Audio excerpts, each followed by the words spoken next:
श्री कृष्ण और कालिया नाग की कहानी। श्री कृष्ण की बाल लीलाओं से जुड़े कई रोचक किस्से हैं। ऐसा ही एक किस्सा है कालिया नाग का।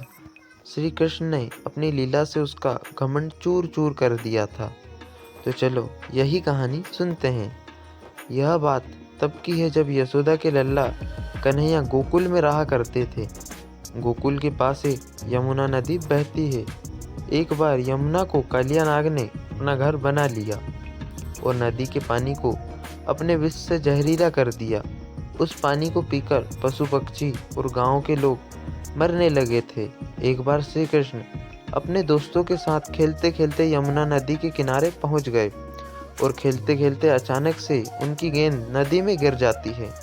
अब यमुना नदी के पानी और उसमें रहने वाले कालिया नाग के बारे में सभी को मालूम था, इसलिए मौत के डर से कोई भी नदी में जाने को तैयार नहीं हुआ। तब श्री कृष्ण ने कहा कि मैं गेंद लेकर आता हूँ।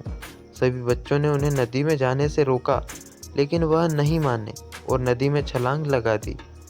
सभी बच्चे डर के मारे घर पहुँचे और यशोदा मैया को कन्हैया के नदी में कूदने की बात बता दी।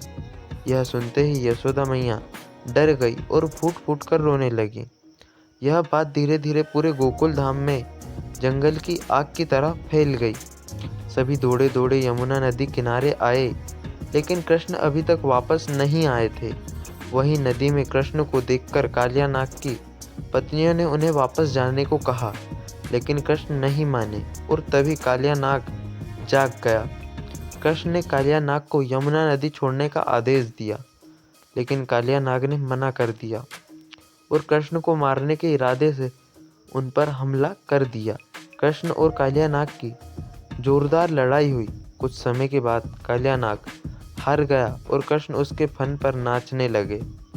कालिया नाग थकने के बाद कृष्ण से अपने प्राण बचाने के लिए प्रार्थना करने लगा। तब कृष्ण ने उसे अपने स्थान पर वापस जाने को कहा। कालिया नाग ने कहा कि वहाँ पर गरुड़ मुझे मार डालेगा, मैं वहाँ कैसे जाऊँ। इस पर कृष्ण ने कहा कि मेरे चरणों के निशान तुम्हारे फन पर हैं, उसे देखकर गरुड़ तुमको नहीं मारेगा।